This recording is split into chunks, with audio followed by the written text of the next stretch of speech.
So when you think about the difference as you move, everything that you see that's different as you move, the different people, the different flowers, whatever, you really brought to the similarity of life and how there's differences within life in every passage that we move into. So one season of life is not going to be the same as the next season of life, but what continues on is movement. There can be there's so many different flowers in this area that we're at, and within each flower there's a difference, and that's what makes it beautiful. So one thing I want to say is, just because you are different doesn't mean you are any less than anything else. It means you are different in your way that makes you beautiful, that makes you unique. Each flower has its own exact different uniqueness to it in this garden of flowers, and that's what makes it beautiful.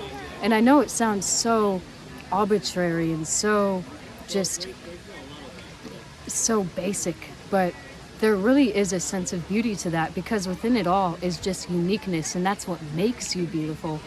So the thing with the flower is they don't have to try being beautiful. They just are, because they're so still. They are because of their uniqueness. Their uniqueness, their difference is what makes them beautiful. But also, they just are. They're not moved by an ego like we are. They're not moved by a psychology like we are. And they're not identified with anything. They're identified by the way we perceive them and the way that they are. They're just sitting there.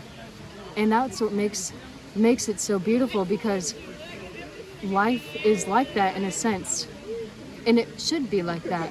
We should be in stillness. And when you're in stillness, not forcing anything, not chasing anything, it makes you the most beautiful, because you already are unique.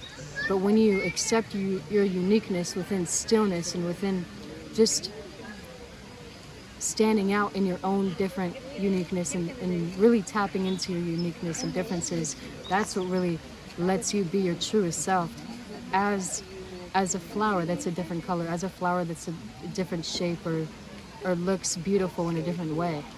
We can each be that in that sense. It just comes from acceptance and stillness, I'd say.